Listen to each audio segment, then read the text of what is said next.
Well, hey there, Aletheia Church. Hope that you guys are doing well and enjoying your time in gospel community. I'm just going to take a few minutes to unpack and talk through my sermon from this past Sunday from 1 Corinthians chapter 7, verses 6 through 9 on singleness, which I had entitled The Gift of Singleness. And the reason that I do that is based upon kind of what Paul says in 1 Corinthians chapter 7. So let me read that real quick to you guys, and then I'll just kind of recap what we talked about very quickly. He says, "Now as a concession, not a command, I say this.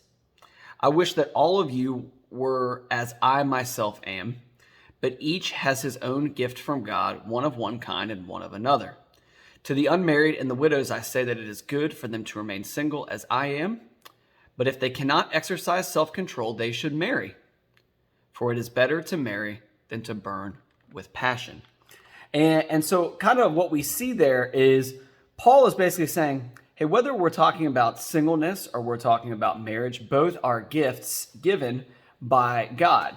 But then what we kind of moved on to talk about is oftentimes specifically for single people, what I hear, but we hear this from married people as well, is that singleness doesn't really feel like much of a gift. And basically, I think there are a number of things that contribute to that.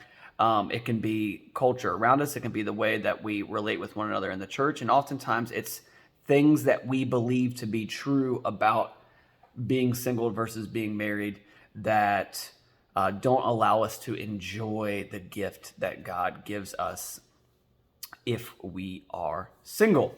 And so there are a number of lies and myths about singleness that we could talk about, but we only talked about 3 in our sermon this past Sunday. The first one was that singleness requires a special calling. And what we said about that is that this particular line of thinking is that God calls us to singleness, and therefore we must live that out. And there's a number of things about that are problematic and can create issues, and I hope that you guys will spend some time unpacking that in group. The second thing we talked about is that singleness means that we can't have intimacy or enjoy intimacy in relationships. And there are some problems that arise with this, predominantly being that if we view singleness as being a place that lacks intimacy, then what we also tend to view as marriage as being the only place that intimacy can be had from a relational standpoint. And this ultimately then elevates marriage past what it's supposed to be. Marriage certainly should have a very intimate friendship component to it, but this does not mean that this cannot exist in other relationships in our lives. And hopefully you guys will unpack that some more and talk about how you might be able to do that better.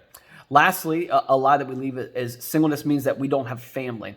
And I hope that you guys will work through that passage in Mark where Jesus kind of redefines family for us so that you might be encouraged to understand how the church is supposed to operate and be a family to one another.